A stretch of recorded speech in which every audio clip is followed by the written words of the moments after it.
আল্লাহ কাউকে অপছন্দ করেন, ঘৃণা করেন, এর মানে হলো তার ঠিকানা জান্নাত না জাহান্নাম।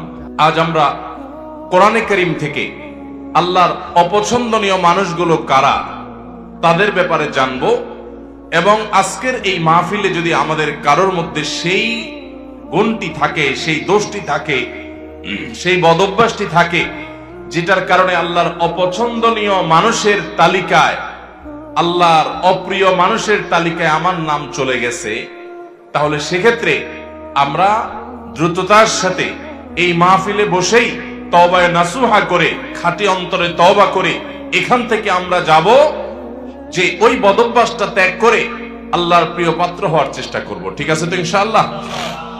আপনি সাথে সাথে টর্চ দিয়ে দেখবেন আপনার মধ্যে সেটা আছে কিনা, আমি সাথে সাথে দেখবো আমার মধ্যে আছে কিনা। যদি দেখি যে আল্লাহর অপছন্দনীয় মানুষদের যে তালিকা আছে তাদের মধ্যে আমিও পড়ে যাই, তাহলে মাহফিল থেকে উঠার আগে আগে এখানে বসেই নিয়ত করে ফেলবো যে এই বদঅভ্যাসটা ছেড়ে আল্লাহর অপছন্দনীয় মানুষের কাতার থেকে আমাকে বের হতে হবে। কারণ আল্লাহর অপছন্দনীয় মানুষের তালিকায় যদি নাম থাকে, আল্লাহ কাউকে অপছন্দ করেন, ঘৃণা করেন, এর মানে হলো তার ঠিকানা জান্নাত না জাহান্নাম। অতএব আল্লাহর অপছন্দনীয় মানুষদের তালিকা জেনে সেই তালিকায় নিজের অন্তর্ভুক্তির কথা যদি আমরা টের পেয়ে যাই, কাল বিলম্ব না করে জানার সঙ্গে সঙ্গে তওবা করব, তওবায়ে নাসুহা করব, খাঁটি অন্তর থেকে তওবা করব। সর্বপ্রথমে আমরা সেটিকে বলতে চাই, সেটা কি? সেটা হলো কোনো মন্দ কথা, কোনো খারাপ কথা, কোনো বাজে কথা, এটা যদি কেউ প্রকাশ করে বেড়ায়, এটা যদি বলে বেড়ায়, এটা বলি জাহির, যেটা যদি জাহির করে বেড়ায়, এটা যদি ছড়াছড়ি করে বেড়ায়, তো এটা আল্লাহ অপছন্দ করেন। কারণ কোনো খারাপ জিনিস যদি ছড়াছড়ি করা হয় তাতে সমাজে ভালো হয় না খারাপ হয়। একটা খারাপ জিনিস যখন খুব বেশি ছড়াছড়ি হয়, মানুষ সেটা চর্চা করে, গীবত শিকায়েতের মধ্যে ডুবে, পরনিন্দার মধ্যে ডুবে, মানুষ ধারণা করে এক লাইন জানলে তার সাথে আরো এক লাইন যোগ করে আরেকজনের চরিত্র হনন করে। এই জন্য মন্দ কোনো কিছু পেলেই সেটাকে ছড়াছড়ি করে বেড়ানো, এটা আল্লাহর অপছন্দনীয় কাজ।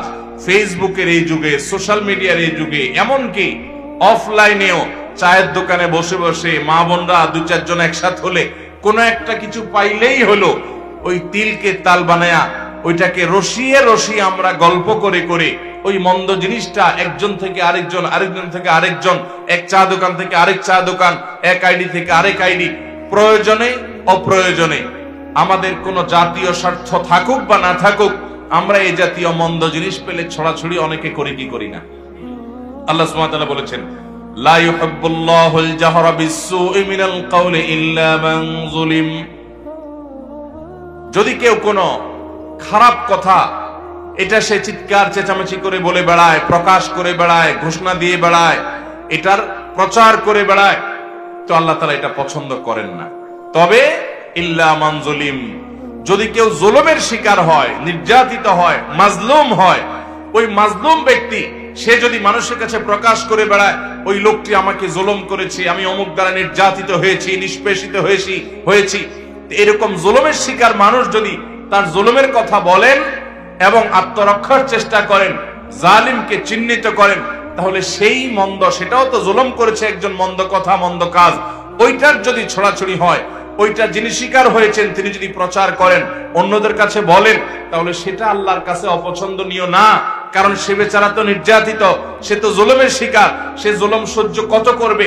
যদি সে জালিমকে উপযুক্ত বিচারের মুখোমুখি করবার জন্য সোচ্চার হয়, তাহলে সেটা আল্লাহর কাছে অপছন্দনীয় না। আর এছাড়া যত মন্দ কথা আছে, খারাপ কথা আছে, কিছু একটা পেলেই হলো, বিশেষ করে মানুষের যখন ব্যক্তিগত কোনো দোষ ত্রুটি পাওয়া যায়, আমরা সেটাকে প্রচার করতে খুব মজা পাই, ঠিক না বেঠিক? নাম্বার 2, সীমা লঙ্ঘনকারীকে আল্লাহ তাআলা পছন্দ করেন না। আল্লাহ বলেছেন, ইন্নাল্লাহা লা ইউহিব্বুল মুতাদিন। আল্লাহ তাআলা সীমা লঙ্ঘনকারীকে পছন্দ করেন না। ভাইরা আমার, সীমা লঙ্ঘনকারী কারা? সীমা লঙ্ঘনকারী হলো ওই ব্যক্তিরা যাদের জন্য আল্লাহ তাআলা সীমানা ঠিক করে দিয়েছেন, সে সীমানা ক্রস করে চলে যায়। আপনি দেখা দিতে পারবেন অমুক অমুক অমুক অমুক নারীর সাথে, যাদের সাথে আপনার রক্তের সম্পর্ক আছে, নিজের স্ত্রী ছাড়া তাদের সাথে আপনি দেখা দিতে পারবেন। এছাড়া আপনার যাদের সাথে দেখা দেওয়া জায়েজ, মাহরাম, তাদের সাথে আপনি দেখা দিতে পারবেন, এটা আল্লাহর সীমানা। এর বাইরে বাকিদের সাথে দেখা দেওয়া যাবে যাবে না, এটা হলো আল্লাহর সীমানা। এখন যদি সেই সীমানা ক্রস করে আপনি যেই কোনো নারীর ছবি পেলেন, ভিডিও পেলেন, ফুটেজ পেলেন, ফেসবুকে পেলেন, পেপারে পেলেন, ম্যাগাজিনে পেলেন, যেখানে পেলেন, রাস্তাঘাটে পেলেন, আপনি চান্সে তাকে দেখে নিলেন, মনে মনে হারাম স্বাদ আস্বাদন করলেন, জল্পনা কল্পনা করলেন, তাহলে আল্লাহ যে সীমানা দিয়েছেন সেই সীমানাটা আমরা ক্রস করলাম কি করলাম না?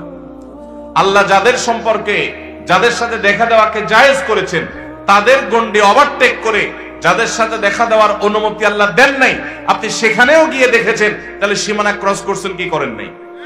এটা হলো সীমা লঙ্ঘন। সীমা লঙ্ঘনের আরো বহু দিক আছে।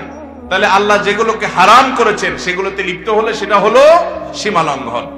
নাম্বার 3, যারা খেয়ানত করে, আমানত দিলে আমানত রক্ষা করে না, আমানত নষ্ট করে, পাপিষ্ঠ খারাপ মানুষ, গুনাহ করে বেড়ায়, নাজায়েজ কাজ করে বেড়ায়, কোনো ভয় নাই তার অন্তরে, এই মানুষগুলোকেও আল্লাহ তাআলা পছন্দ করেন না।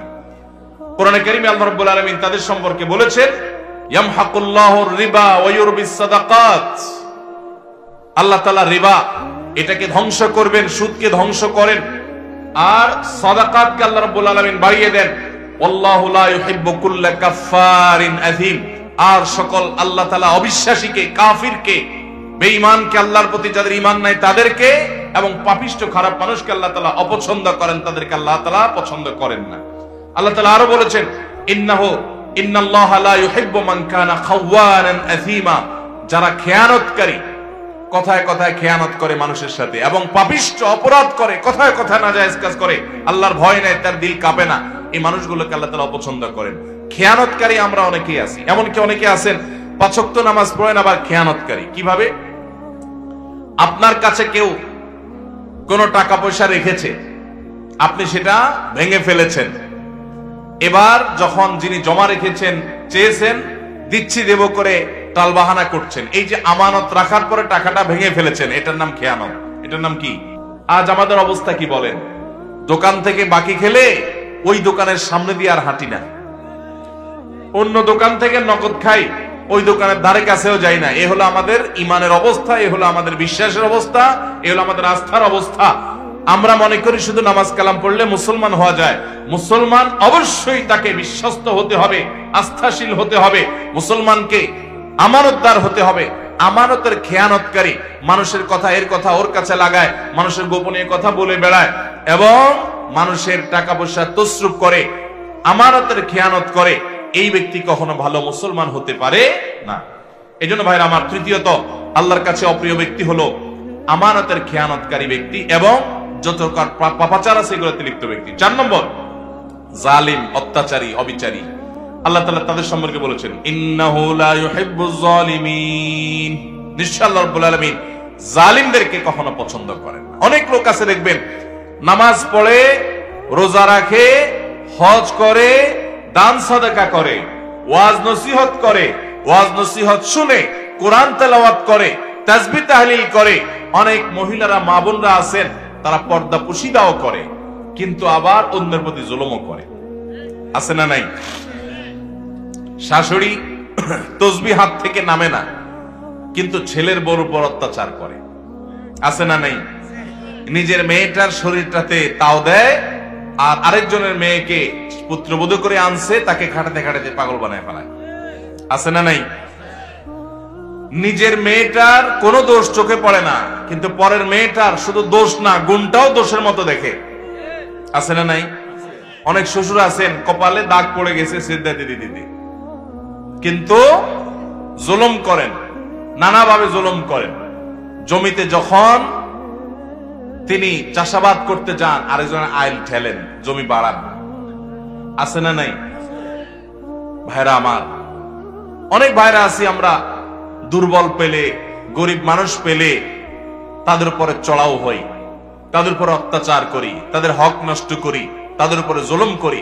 মনে রাখবেন, জুলুম এত ভয়াবহ অপরাধ, এত ভয়াবহ অপরাধ, কিয়ামতের ময়দানে কোন চতুষ্পদ জন্তু, তারা কি আমাদের মতো তাদের আমলের কোন হিসাব নিকাশ হবে? গরু, ছাগল, হাঁস, মুরগি, যত রকমের আল্লাহর সৃষ্টি আছে মানুষ ছাড়া, জিন ছাড়া, তাদের কোনো হিসাব নিকাশ হবে? আল্লাহ তাআলা হাঁস মুরগিকে বলবেন যে কি পরিমাণ খাইছো, হালাল খাইছো না হারাম খাইছো, হিসাব দিয়ে যাও।